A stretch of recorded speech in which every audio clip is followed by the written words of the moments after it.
ನಮಸ್ತೆ ವೀಕ್ಷಕರೇ, ರೇಖಿ ವಿದ್ಯಾಲಯಕ್ಕೆ ನಿಮ್ಮೆಲ್ಲರಿಗೂ ತುಂಬ ಹೃದಯದ ಸುಸ್ವಾಗತ.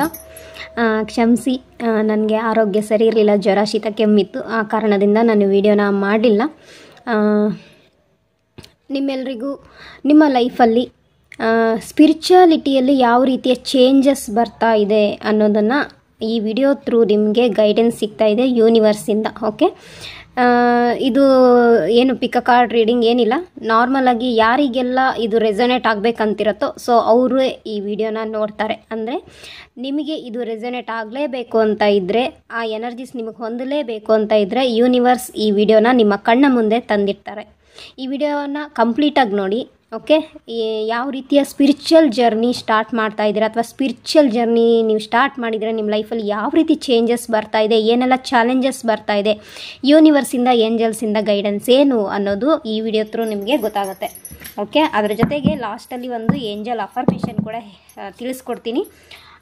ಅದನ್ನು ಕೂಡ ನೀವು ಚಾಂಟ್ ಮಾಡೋದ್ರಿಂದ ನಿಮ್ಮ ಲೈಫಲ್ಲಿ ಏಂಜಲ್ಸ್ ಬ್ಲೆಸ್ಸಿಂಗ್ಸು ಸಿಗತ್ತೆ. ಓಕೆನಾ? ಹಾಗೆಯೇ ಯಾರಿಗೆಲ್ಲ ಕನ್ಸಲ್ಟೇಷನ್ಸ್ ಬೇಕು, ಓಕೆ, ಟ್ಯಾರೋ ಗೈಡೆನ್ಸ್ ಬೇಕು ನಿಮ್ಮ ಲೈಫಲ್ಲಿ ಬರುವಂತಹ ಮೇಜರ್ ಚೇಂಜಸ್ಗಳಿಗೆ ಸಂಬಂಧಪಟ್ಟಂಗೆ, ಕೆರಿಯರ್ ವೈಸ್ ಆಗಿರ್ಬೋದು, ಪರ್ಸ್ನಲ್ ಲೈಫ್ ವೈಸ್ ಆಗಿರ್ಬೋದು, ಹೆಲ್ತ್ ವೈಸ್ ಆಗಿರ್ಬೋದು, ಓಕೆ, ಸ್ಪಿರಿಚುವಲ್ ವೈಸ್ ಆಗಿರ್ಬೋದು, ಯಾವುದೇ ವಿಚಾರಕ್ಕೆ ನೀವು ಸ್ಟಕ್ ಫೀಲ್ ಮಾಡ್ತಾ ಇದೆ ಅದಕ್ಕೆ ಸಂಬಂಧಪಟ್ಟಂಗೆ ಕಾರಣ ಏನು, ಹೇಗೆ ಅದನ್ನು ಹೀಲಿಂಗ್ ಮಾಡ್ಕೋಬೇಕು ಅನ್ನೋ ವಿಚಾರವನ್ನು ನೀವು ಟ್ಯಾರೋ ಗೈಡೆನ್ಸ್ ಮೂಲಕ ಪಡ್ಕೋಬೋದು. ಯಾರಿಗೆಲ್ಲ ಆಸಕ್ತಿ ಇದೆ ನೀವು ಪರ್ಸ್ನಲ್ ಪೇಯ್ಡ್ ರೀಡಿಂಗ್ ಕೂಡ ಸೆಷನನ್ನು ಬುಕ್ ಮಾಡ್ಕೋಬೋದು. ಓಕೆನಾ?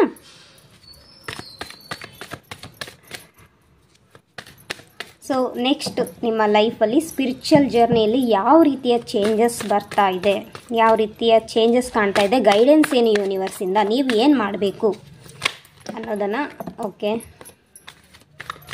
ಇಲ್ಲಿ ಗೈಡೆನ್ಸ್ ಸಿಗ್ತಾ ಇದೆ.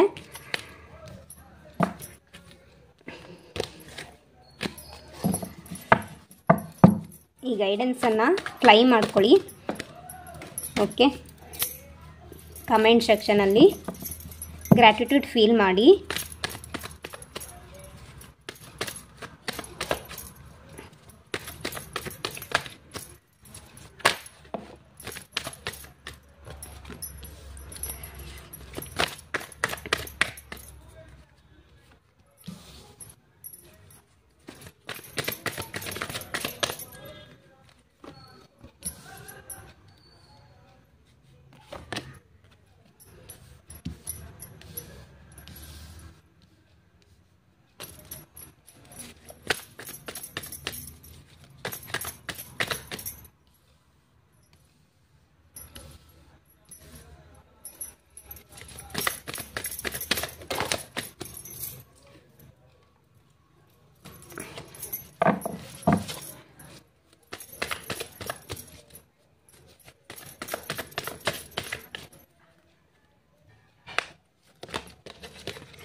ನಿಮ್ಮದು ಒಂದು ಟ್ರೂ ಸೋಲ್ ಜರ್ನಿ.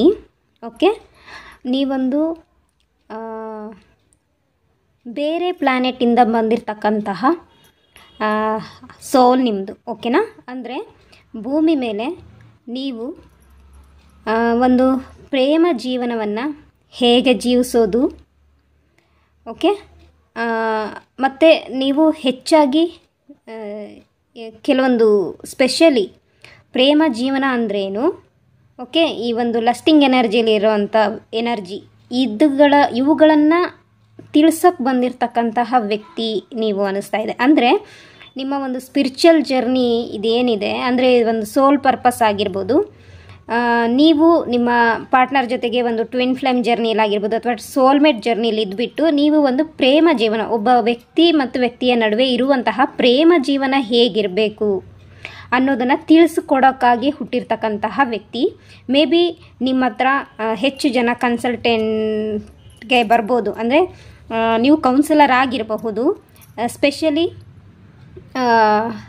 ಲವ್ ಲೈಫಿಗೆ ಸಂಬಂಧಪಟ್ಟಂಗೆ, ರೊಮ್ಯಾಂಟಿಕ್ ಲವ್ ಲೈಫಿಗೆ ಸಂಬಂಧಪಟ್ಟಂಗೆ ನೀವು ಜಾಗೃತ ಮಾಡ್ತೀರ ವ್ಯಕ್ತಿಗಳನ್ನು, ಅಂಥ ಒಂದು ಎನರ್ಜಿ ನಿಮ್ಮಲ್ಲಿ ನನಗೆ ಕಾಣ್ತಾ ಇದೆ. ಅದ್ರ ಜೊತೆಗೆ ತುಂಬ ನಾಲೆಡ್ಜಬಲ್ ಪರ್ಸನ್ ಆಗಿರೋ ನೀವು ಹೆಚ್ಚು ಹೆಚ್ಚು ವಿಚಾರಗಳನ್ನು ಅಧ್ಯಯನ ಮಾಡ್ತೀರಾ, ಹೆಚ್ಚು ವಿಚಾರಗಳನ್ನು. ಮೇ ಬಿ ನೀವು ಮನು ಅವರು ಬರ್ತಿರತಕ್ಕಂಥ ಕಾಮಸೂತ್ರಕ್ಕೆ ಸಂಬಂಧಪಟ್ಟಿದ್ದಾಗಿರ್ಬೋದು, ಈ ರೀತಿಯ ಎನರ್ಜೀಸನ್ನು ಸ್ಟಡಿ ಮಾಡುವಂತಹ ವ್ಯಕ್ತಿ ನೀವಾಗಿದ್ದು ಅವುಗಳ ಬಗ್ಗೆ ತಿಳಿಸ್ಕೊಡೋ ಅಂತಹ ವ್ಯಕ್ತಿ. ನೀವು ಟೀಚರ್ ಆಗಿರ್ಬೋದು, ಮೇ ಬಿ ಸ್ಕೂಲಲ್ಲಿಲ್ಲ, ಮೇ ಬಿ ಕಾಲೇಜಲ್ಲಿ ನೀವೇನಾದರೂ ಟೀಚ್ ಮಾಡ್ಬೋದು, ಟೀಚರ್ ಆಗಿರಬಹುದು. ಅದ್ರ ಜೊತೆಗೆ ನೀವು ಖುದ್ದು ನೆಗೆಟಿವಿಟಿ ಆಗ್ತಾ ಇದ್ದೀರಾ.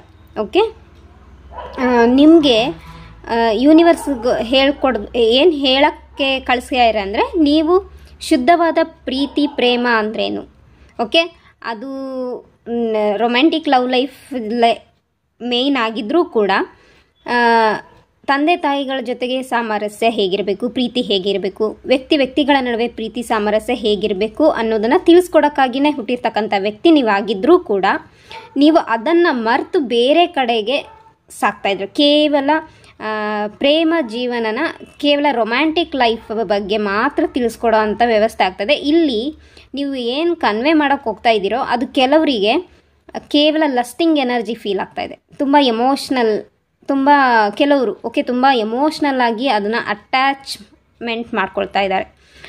ಇಲ್ಲಿ ಯೂನಿವರ್ಸ್ ನಿಮಗೆ ಗೈಡ್ ಮಾಡ್ತಾ ಇರೋದೇನಪ್ಪ ಅಂದರೆ, ನೀವು ಮೆಡಿಟೇಷನ್ ಮಾಡೋ ಅಗತ್ಯ ಇದೆ. ಓಕೆ, ನೀವು ಎಲ್ಲವನ್ನೂ ತಿಳ್ಕೊಂಡಿದ್ದೀರಿ, ಬಟ್ ಒಮ್ಮೊಮ್ಮೆ ಈ ಒಂದು ಎನರ್ಜಿ ನಿಮ್ಮ ಲೈಫಲ್ಲೇ ಹಾರ್ಮ್ ಮಾಡ್ತಾ ಇದೆ. ಓಕೆ, ಒಂದು ಹ್ಯಾಪಿನೆಸ್ ಎನರ್ಜಿ ನಿಮಗೆ ಬೇಕಾಗಿದೆ, ಒಂದು ಸ್ಟೆಬಿಲಿಟಿ ಬೇಕಾಗಿದೆ, ಗ್ರೋತ್ ಬೇಕಾಗಿದೆ. ಸ್ಪಿರಿಚುವಲಲ್ಲಿ ಜರ್ನಿ ಮಾಡೋಕ್ಕಾಗಿ ನೀವು ಮೆಡಿಟೇಷನ್ ಮಾಡಬೇಕಾಗಿದೆ. ಓಕೆ, ಅದ್ರ ಜೊತೆಗೆ ನಿಮಗೆ ಆಗಾಗ ಹೆಡ್ಡೇಕ್ ಬರೋದು, ಹೊಟ್ಟೆ ನೋವು ಬರೋದು, ಓವರ್ ಥಿಂಕಿಂಗ್, ಈ ಎನರ್ಜಿ ಜಾಸ್ತಿ ಆಗಿರೋದ್ರಿಂದ ನೀವು ನಿಮ್ಮ ಕೆಲಸದ ಕಡೆ ಗಮನ ಕೊಡೋಕ್ಕಾಗ್ತಾ ಇಲ್ಲ. ಅಂದರೆ ನೀವು ನಿಮ್ಮ ಸ್ಪಿರಿಚುವಲ್ ಜರ್ನಿನ ಮಾಡೋಕ್ಕಾಗ್ತಾ ಇಲ್ಲ. ಅಂದರೆ ನೀವು ಮೆಡಿಟೇಷನ್ ಮಾಡ್ತಾ ಇರ್ಬೋದು, ಸ್ಟಾಪ್ ಮಾಡಿರ್ಬೋದು, ಯೋಗಾಭ್ಯಾಸಗಳನ್ನು ಮಾಡ್ತಾ ಇರ್ಬೋದು, ಸ್ಟಾಪ್ ಮಾಡಿರ್ಬೋದು. ಒಟ್ಟಿನಲ್ಲಿ ನೀವು ಒಂದು ಸ್ಪಿರಿಚುವಲ್ ಜರ್ನಿಯಲ್ಲಿ, ಅಂದರೆ ನೀವು ಪೂಜಾ ಮಾಡ್ತಾ ಇದ್ದರೆ ಅದನ್ನು ಸ್ಟಾಪ್ ಮಾಡಿರ್ಬೋದು. ಸೊ ಅದನ್ನು ಕಂಟಿನ್ಯೂಸ್ ಮಾಡಿ, ಓಕೆ ಅಂಥೇಳಿ ಇಲ್ಲಿ ಯೂನಿವರ್ಸ್ ಹೇಳ್ತಾ ಇದ್ದಾರೆ. ನೀವೊಂದು ಸ್ಟಕ್ ಎನರ್ಜಿಗೆ ಬಂದಿದ್ದೀರಾ. ಯಾಕೆ ಅಂದರೆ ನಿಮಗೆ ಒಂದು ನೆಗೆಟಿವಿಟಿ ಹಾರ್ಮ್ ಮಾಡ್ತಾ ಇದೆ, ನೆಗೆಟಿವ್ ಎನರ್ಜಿ ಇಂಪ್ಯಾಕ್ಟ್ ಆಗಿರೋದ್ರಿಂದ ನಿಮ್ಮ ಒಂದು ಸ್ಪಿರಿಚುವಲ್ ಜರ್ನಿ ಸ್ಟಾಪ್ ಆದಂಗೆ ಆಗಿದೆ. ಅಂದರೆ ಒಂದಿನ ಮಾಡಿದ್ರೆ ಇನ್ನೊಂದು ದಿನ ಮಾಡಲ್ಲ, ಅಥವಾ ಒಂದು ವಾರ ಮಾಡಿದ್ರೆ ಇನ್ನೊಂದು ವಾರ ಮಾಡಲ್ಲ. ಒಂದು ತಿಂಗಳು ಚೆನ್ನಾಗಿ ಹೋಗ್ತಾ ಇರತ್ತೆ, ನೆಕ್ಸ್ಟ್ ಟೈಮಿಂದ ಮತ್ತೆ ಒಂಥರ ಸುಸ್ತು ಎನರ್ಜಿ, ಮತ್ತು ಅಂದರೆ ಒಂದು ಕಂಪ್ಲೀಟಾಗಿ ನಿಮ್ಮನ್ನು ನೀವು ಡೌನ್ ಆಗ್ತೀರಾ, ನಿಮ್ಮ ಎನರ್ಜಿ ಕಂಪ್ಲೀಟಾಗಿ ಡೌನ್ ಆಗಿಬಿಡತ್ತೆ. ಅಮಾವಾಸ್ಯೆಗೆ ಕಂಪ್ಲೀಟಾಗಿ ಡೌನ್ ಆಗಬಹುದು, ಹುಣ್ಣಿಮೆಗೆ ಇನ್ಕ್ರೀಸ್ ಆಗ್ಬೋದು. ಈ ಥರ ಒಂದು ಇಂಬ್ಯಾಲೆನ್ಸಿಂಗ್ ಎನರ್ಜಿ ಕಾಣ್ತಾ ಇದೆ.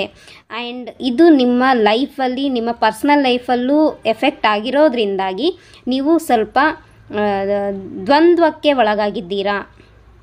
ಬ್ಯಾಲೆನ್ಸಿಂಗ್ ಎನರ್ಜಿ ಮಾಡ್ಕೊಳಕ್ಕಾಗ್ತಾ ಇಲ್ಲ. ಹಾಗಾಗಿ ಬ್ಯಾಲೆನ್ಸ್ ಮಾಡ್ಕೊಳ್ಳಿ ಅಂತೇಳಿ ಇಲ್ಲಿ ಯೂನಿವರ್ಸ್ ನಿಮಗೆ ಗೈಡ್ ಮಾಡ್ತಾ ಇದ್ದಾರೆ. ನಿಮ್ಮ ರೂಟ್ ಚಕ್ರ ಬ್ಲಾಕೇಜಸ್ ಆಗಿದೆ. ಓಕೆ, ನಿಮ್ಮ ಕ್ರೌನ್ ಚಕ್ರ ಬ್ಲಾಕೇಜಸ್ ಆಗಿದೆ. ಮತ್ತು ನಿಮ್ಮ ಒಂದು ವರ್ತನೆ ಏನಿದೆ ಅದು ಕಂಪ್ಲೀಟಾಗಿ ಚೇಂಜ್ ಆಗಿದೆ. ಸೊ ನೀವು ನಿಮ್ಮ ಸಹಜ, ಅಂದರೆ ನೀವು ಬೈ ಬರ್ತಲ್ಲಿ ಬಂದಾಗ ಹೇಗಿದ್ರೋ ಆ ಒಂದು ಸಹಜತೆಗೆ ನೀವು ವಾಪಸ್ ಬರಬೇಕು ಅಂತೇಳಿ ಇಲ್ಲಿ ಯೂನಿವರ್ಸ್ ಗೈಡ್ ಮಾಡ್ತಾ ಇದ್ದಾರೆ. ತುಂಬ ಓವರ್ ಥಿಂಕಿಂಗ್ ಆಗ್ತಾಯಿದೆ, ಆ ಓವರ್ ಥಿಂಕಿಂದ ಹೊರಗಡೆ ಬನ್ನಿ. ನೆಗೆಟಿವಿಟಿ ಆಗ್ತಾಯಿದೆ, ಆ ನೆಗೆಟಿವಿಟಿಯನ್ನು ರಿಲೀಸ್ ಮಾಡ್ಕೊಳ್ಳಿ ಅಂಥೇಳಿ ಇಲ್ಲಿ ಯೂನಿವರ್ಸ್ ನಿಮಗೆ ಸ್ಟ್ರಾಂಗ್ ಆಗಿ ಗೈಡೆನ್ಸ್ ಮಾಡ್ತಾ ಇದ್ದಾರೆ. ಒಂದು ಪಕ್ಷ ನೀವು ಕೌನ್ಸಿಲರೇ ಆಗಿದ್ದರೂ ಕೂಡ ನಿಮಗೂ ಮತ್ತೆ ಒಬ್ಬ ಗುರು ಅನ್ನೋದು ಬೇಕಾಗಿರುತ್ತೆ. ಓಕೆನಾ, ನಿಮಗೂ ಒಬ್ಬ ಗುರು ಬೇಕಾಗಿರುತ್ತೆ. ಆ ಗುರುವನ್ನು ಅರಸ್ಬಿಟ್ಟು ನೀವು ಆ ಗುರುಗಳ ಮಾರ್ಗದರ್ಶನದ ಮೂಲಕ ನೀವು ಮುಂದೆ ಸಾಗಿ. ಓಕೆನಾ, ನಾವಿಲ್ಲಿ ಎಷ್ಟೇ ತಿಳ್ಕೊಂಡಿದ್ರೂ ಕೂಡ ನಾವಿನ್ನೂ ಕಲಿತಾ ಇರೋವಂತಹ ಸ್ಟೂಡೆಂಟ್ ಎನರ್ಜಿಯಲ್ಲೇ ಇರಬೇಕಾಗತ್ತೆ. ನಾವು ಇನ್ನೂ ಹೆಚ್ಚು ತಿಳ್ಕೊಳ್ಳೋಕ್ಕೆ ಇನ್ನೂ ಹೆಚ್ಚು ತಿಳ್ಕೊಂಡಿರ್ತಕ್ಕಂಥ ವ್ಯಕ್ತಿಗಳಿಂದ ನಾವು ಇನ್ನೂ ಏನಾದರೂ ಕಲಿಬೇಕಾಗತ್ತೆ. ಹಾಗಾಗಿ ನಿಮಗೆ ಇನ್ನೊಂದು ಸ್ವಲ್ಪ ಅಧ್ಯಯನದ ಅವಶ್ಯಕತೆ ಇದೆ, ಅಥವಾ ಗುರುಗಳ ಮಾರ್ಗದರ್ಶನ ಇದೆ, ಅಥವಾ ಯಾರು ಮೆಂಟರ್ದು ಅವಶ್ಯಕತೆ ನಿಮಗಿಲ್ಲಿ ಇದೆ. ಹಾಗಾಗಿ ಅದು ಸ್ಪಿರಿಚುವಲ್ ಜರ್ನಿಲಿ ಇರ್ಬೋದು. ನೀವು ಯಾರನ್ನಾರು ಆಯ್ಕೆ ಮಾಡ್ಬೋದು, ಯಾವುದೇ ಗುರುಗಳನ್ನಾರು ಆಯ್ಕೆ ಮಾಡ್ಕೊಳ್ಬೋದು. ಅವರ ಮಾರ್ಗದರ್ಶನದ ಮೂಲಕ ನೀವು ನಿಮ್ಮ ಜೀವನವನ್ನು ಹೀಲ್ ಮಾಡ್ಕೊಳ್ಳಿ ಅಂತೇಳಿ ಇಲ್ಲಿ ಯೂನಿವರ್ಸ್ ಗೈಡ್ ಮಾಡ್ತಾ ಇದ್ದಾರೆ. ನೀವು ಹಾರ್ಟ್ ಚಕ್ರನೂ ಬ್ಲಾಕೇಜಸ್ ಆಗಿದೆ, ಯಾಕಂದರೆ ತುಂಬ ಎಮೋಷ್ನಲಿ ಇಂಬ್ಯಾಲೆನ್ಸ್ ಆಗಿದ್ದೀರಾ. ಹಾಗಾಗಿ ನೀವು ಹಾರ್ಟ್ ಚಕ್ರವನ್ನು ಹೀಲ್ ಮಾಡ್ಕೋಬೇಕಾಗತ್ತೆ. ನಿಮಗೆ ಲಂಗ್ಸಲ್ಲಿ ಕೂಡ ಪ್ರಾಬ್ಲಮ್ ಇರ್ಬೋದು. ಓಕೆ, ಸೊ ಅಲ್ಲಿ ಕೂಡ ನಿಮಗೆ ಹೀಲಿಂಗ್ ಅಗತ್ಯ ಇದೆ. ಇದು ಯೂನಿವರ್ಸ್ ನಿಮಗೆ ಗೈಡ್ ಮಾಡ್ತಾ ಇರೋದು. ನೀವು ನಿಮ್ಮ ಬಗ್ಗೆ ಒಮ್ಮೊಮ್ಮೆ ಯೋಚನೆ ಮಾಡೋದಿಲ್ಲ, ಕೇವಲ ಎಷ್ಟು ಸಾಧ್ಯ ಆಗುತ್ತೋ ಅಷ್ಟು ಇನ್ನೊಬ್ರಿಗೆ ಹೆಲ್ಪ್ ಮಾಡಬೇಕು ಅನ್ನೋ ನೇಚರ್ ಇದೆ ನಿಮಗೆ. ಇನ್ನೊಬ್ರಿಗೆ ಹೀಲಿಂಗ್ ಮಾಡಬೇಕು, ಇನ್ನೊಬ್ರಿಗೆ ಅಂದರೆ ಸಮಾಜಕ್ಕೆ ಏನಾದರೂ ಒಂದು ಒಳ್ಳೆಯದನ್ನು ಮಾಡಬೇಕು ಅನ್ನೋ ಎನರ್ಜಿಸ್ ಇದೆ. ಬಟ್ ಅದು ನಿಮ್ಮ ಕೈಯಲ್ಲಿ ಮಾಡೋಕ್ಕಾಗ್ತಾ ಇಲ್ಲ, ಬಿಕಾಸ್ ನೀವು ಸ್ಟಕ್ ಫೀಲ್ ಆಗ್ತಾ ಇದ್ದೀರಾ. ಆ ಸ್ಟಕ್ ಎನರ್ಜಿಯಿಂದ ಹೊರಗಡೆ ಬರಬೇಕಂದ್ರೆ ನಿಮ್ಮ ಒಂದು ಎಮೋಷ್ನಲಿ ಏನು ಒಂದು ನೆಗೆಟಿವ್ ಇಂಪ್ಯಾಕ್ಟ್ ಆಗಿದೆ ಅದರಿಂದ ಹೊರಗಡೆ ಬರಬೇಕು. ನೀವು ಖುದ್ದು ನಿಮ್ಮ ಕೈಯಾರೆ ಕ್ರಿಯೇಟ್ ಮಾಡಿರ್ತಕ್ಕಂಥ ನೆಗೆಟಿವಿಟಿ ಥಾಟ್ ಆಗಿರ್ಬೋದು, ನೆಗೆಟಿವ್ ಫೀಲಿಂಗ್ ಆಗಿರ್ಬೋದು, ನೆಗೆಟಿವ್ ಕರ್ಮದಿಂದ ಹೊರಗಡೆ ಬರಬೇಕಾಗತ್ತೆ. ಅದ್ರ ಜೊತೆಗೆ ನೀವು ಮಾಡುವಂತಹ ಕೆಲಸಕ್ಕೆ ನಜರ್ ಕೂಡ ಆಗ್ತಾಯಿದೆ, ಅಂದರೆ ದೃಷ್ಟಿ ಕೂಡ ಆಗ್ತಾಯಿದೆ. ಸೊ ದೃಷ್ಟಿಯನ್ನು ಇಳಿಸ್ಕೊಳ್ಳೋ ಅಂಥದ್ದಾಗಿರ್ಬೋದು, ಅಂದರೆ ಅವರವನ್ನು ಕ್ಲೆನ್ಸಿಂಗ್ ಮಾಡ್ಕೋಬೇಕಾಗತ್ತೆ. ಅದಕ್ಕೋಸ್ಕರ ನೀವು ಡೈಲಿ ಸಾಲ್ಟ್ ಬಾತನ್ನು ತಗೊಳ್ಳಿ. ಹೆಡ್ಡಿಗೆ ಬೇಡ, ಅಟ್ಲೀಸ್ಟ್ ಬಾಡಿ ವಾಷಿಂಗಿಗೋಸ್ಕರ ಸಾಲ್ಟ್ ಬಾತ್ ತಗೊಳ್ಳಿ. ಓಕೆ, ಅದು ಬಿಟ್ಟರೆ ನಿಮಗೆ ಗೊತ್ತಿರ್ತಕ್ಕಂಥ ಯಾವುದೇ ವಿಧಾನದಿಂದನಾರು ನೀವು ಅವರವನ್ನು ಕ್ಲೆನ್ಸಿಂಗ್ ಮಾಡ್ಕೊಳ್ಳೋದು ಒಳ್ಳೆಯದು. ಅಥವಾ ನೀವು ರೇಕಿ ಹೀಲಿಂಗ್ ಥ್ರೂ ಆಗಿರ್ಬೋದು, ಅಥವಾ ಒಕಾಲ್ ಫೀಲ್ಡಲ್ಲಿ ಯಾವುದೇ ವಿಧಾನದಲ್ಲಿ ನೀವು ಅವರ ಕ್ಲೆನ್ಸಿಂಗನ್ನು ಕಲ್ತಿದ್ರೆ ನೀವು ಆ ಅವರ ಕ್ಲೆನ್ಸಿಂಗನ್ನು ಮಾಡ್ಕೊಳ್ಳೋ ಅವಶ್ಯಕತೆ ಇದೆ. ನಿಮಗೆ ಹೆಚ್ಚಾಗಿ ಮೆಡಿಟೇಷನ್ ಮಾಡೋಕ್ಕೆ ಹೇಳ್ತಾ ಇದ್ದಾರೆ ಯೂನಿವರ್ಸ್. ಏಂಜಲ್ಸ್ ನಿಮ್ಮ ಜೊತೆಗಿದ್ದಾರೆ, ಏಂಜಲ್ಸ್ ನಿಮ್ಮ ಜೊತೆ ಮಾತಾಡಬೇಕಂತ ಇದ್ದಾರೆ. ಅವರ ಗೈಡೆನ್ಸನ್ನು ನೀವು ರಿಸೀವ್ ಮಾಡಿಕೊಂಡು ಅದನ್ನು ಫಾಲೋ ಮಾಡಿದ್ದೇ ಆಗಿದ್ದಲ್ಲಿ ನಿಮಗೆ ಸ್ಪಿರಿಚುವಲ್ ಗ್ರೋತ್ ಆಗೋಕ್ಕೆ ಹೆಲ್ಪ್ ಮಾಡ್ತಾರೆ ಯೂನಿವರ್ಸ್ ಏಂಜಲ್ಸ್. ಓಕೆ, ಇದು ನಿಮಗೆ ಗೈಡೆನ್ಸ್ ಸಿಗ್ತಾ ಇರೋವಂಥದ್ದು. ಓಕೆ, ಇಲ್ಲಿ ನಾನೊಂದು ಏಂಜಲ್ ಗೈಡೆನ್ಸ್, ಏಂಜಲ್ಸಿಂದ ಅಫರ್ಮೇಷನ್ ಏನಿದೆ ಅಥವಾ ಗೈಡೆನ್ಸ್ ಏನಿದೆ ಅಂತ ಒಂದು ಚೆಕ್ ಮಾಡ್ತೀನಿ. ಅದನ್ನು ನೀವು ಚಾಂಟ್ ಮಾಡ್ತಾ ಹೋಗಿ.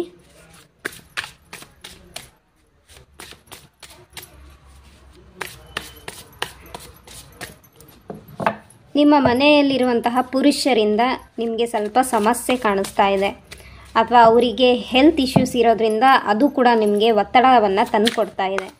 ಅದು ಯಾರಾದರೂ ಆಗಿರ್ಬೋದು, ನಿಮ್ಮ ತಂದೆ ಆಗಿರ್ಬೋದು, ಗಂಡ ಆಗಿರ್ಬೋದು, ಮಗ ಆಗಿರ್ಬೋದು, ಅಳಿಯ ಆಗಿರ್ಬೋದು, ಒಟ್ಟಿನಲ್ಲಿ ನಿಮ್ಮ ಫ್ಯಾಮಿಲಿ ಮೆಂಬರ್ಸಲ್ಲಿ ಪುರುಷ ವ್ಯಕ್ತಿಯವರಿಗೆ ತುಂಬ ಪ್ರಾಬ್ಲಮ್ ಆಗ್ತಾಯಿದೆ. ಆ ಪ್ರಾಬ್ಲಮ್ಮು ಕೂಡ ನಿಮ್ಮ ಮೇಲೆ ಇಂಪ್ಯಾಕ್ಟ್ ಆಗ್ತಾಯಿದೆ. ಆ ಕಾರಣದಿಂದ ನೀವು ಹೆಚ್ಚು ಒತ್ತಡಕ್ಕೆ ಒಳಗಾಗ್ತಾ ಇದ್ದೀರಾ, ಓವರ್ ಥಿಂಕಿಂಗ್ ಮಾಡ್ತಾ ಇದ್ದೀರಾ. ಹಾಗಾಗಿ ಆ ಎಲ್ಲ ಎನರ್ಜೀಸ್ನ, ಬ್ಲಾಕೇಜಸ್ನ ರಿಲೀಸ್ ಮಾಡಿಬಿಟ್ಟು ಮೆಡಿಟೇಷನ್ ಸ್ಟಾರ್ಟ್ ಮಾಡಿ. ಓಕೆ, ಮತ್ತು ನೀವು ಹೋಗುತ್ತಿರೋಂತಹ ದಾರಿ ಸರಿ ಇಲ್ಲ. ಓಕೆ, ಹಾಗಾಗಿ ನಿಮ್ಮ ಒಂದು ಪಾಸಿಟಿವ್ ದಾರಿಯನ್ನು ಆಯ್ಕೆ ಮಾಡ್ಕೊಳ್ಳಿ. ಅದೆಲ್ಲ ದಾರಿ ತೋರ್ಸೋಕ್ಕೆ ನಿಮಗೆ ಏಂಜಲ್ಸ್ ನಿಮ್ಮ ಜೊತೆಗಿದ್ದಾರೆ. ಅವರ ಒಂದು ಬ್ಲೆಸ್ಸಿಂಗ್ಸನ್ನು, ಅವರ ಒಂದು ಗೈಡೆನ್ಸನ್ನು ಪಡೆಯೋಕ್ಕೆ ನೀವು ಮೆಡಿಟೇಷನ್ ಮಾಡಿ ಅವ್ರ ಮೂಲಕ ಗೈಡೆನ್ಸ್ ಪಡ್ಕೊಳ್ಳಿ. ಗೈಡೆನ್ಸ್ ನಿಮಗೆ ಯಾವ ವಿಧಾನದಲ್ಲಿ ಬೇಕು ಅನ್ನೋದನ್ನು ನೀವೇ ಯೂನಿವರ್ಸಿಗೆ, ಏಂಜಲ್ಸಿಗೆ ಕೇಳಿ, ಅವರೇ ನಿಮಗೆ ಸರಿಯಾದ ಗೈಡೆನ್ಸ್ ಮಾಡ್ತಾರೆ. ಓಕೆನಾ, ನೀವು ಮೊಬೈಲ್ ಮೆಸೇಜ್ ಥ್ರೂ ಗೈಡೆನ್ಸ್ ಪಡಿಬೋದು. ಟಿ ವಿ ನೋಡ್ತಾ ಇದ್ರೆ ಟಿ ವಿ ಮೂಲಕ ಗೈಡೆನ್ಸ್ ಕೊಡಿ ಅಂತ ಅನ್ಬೋದು, ಸಿನಿಮಾ ಮೂಲಕ ಗೈಡೆನ್ಸ್ ಕೊಡಿ ಅನ್ಬೋದು, ಸೀರಿಯಲ್ ಮೂಲಕ ಗೈಡೆನ್ಸ್ ಕೊಡಿ ಅನ್ಬೋದು, ಅಥವಾ ಯಾವುದಾದ್ರೂ ಬುಕ್ ಓದ್ತೀರಾ ಅಂದರೆ ಬುಕ್ಕಿನ ಮೂಲಕ ಗೈಡೆನ್ಸ್ ಕೊಡಿ ಅನ್ಬೋದು, ಅಥವಾ ನೀವು ಡ್ರೀಮ್ ಥ್ರೂ ಗೈಡೆನ್ಸ್ ಕೊಡಿ ಅಂದರೆ ಗೈಡೆನ್ಸ್ ಕೊಡ್ಬೋದು. ಓಕೆ, ಅಥವಾ ನೀವು ಯಾವುದೇ ರೀತಿಯ ಗೈಡೆನ್ಸನ್ನು ಪಡ್ಕೋಬೋದು. ಅದು ನಿಮ್ಮ ಇಷ್ಟ, ಯಾವ ವಿಚಾರದಲ್ಲಿ ನಿಮ್ಗೆ ಹೆಚ್ಚಿಗೆ ಯೂನಿವರ್ಸ್, ಯಾಕಂದರೆ ನೀವು ನಾಲೆಡ್ಜಬಲ್ ಪರ್ಸನು, ಈಗ ಆಲ್ರೆಡಿ ನೀವು ಜರ್ನಿ ಸ್ಟಾರ್ಟ್ ಮಾಡಿರೋಂಥ ವ್ಯಕ್ತಿ ಆಗಿರೋದ್ರಿಂದ ನಿಮಗೆ ಹೆಚ್ಚಿಗೆ ಈ ಗೈಡೆನ್ಸ್ ಹೇಗೆ ಸಿಗಬೇಕು ಅನ್ನೋ ವಿಚಾರವನ್ನು ಹೇಳಿಕೊಡೋ ಅವಶ್ಯಕತೆ ಇಲ್ಲ. ಆದರೂ ನಿಮಗೆ ಯಾವುದ್ರ ಮೇಲೆ ಹೆಚ್ಚಿಗೆ ಬಿಲೀವ್ ಇದೆಯೋ ಆ ಬಿಲೀವ್ ಥ್ರೂನೇ ನೀವು ಏಂಜಲ್ ಗೈಡೆನ್ಸನ್ನು ಪಡ್ಕೊಳ್ಳಿ.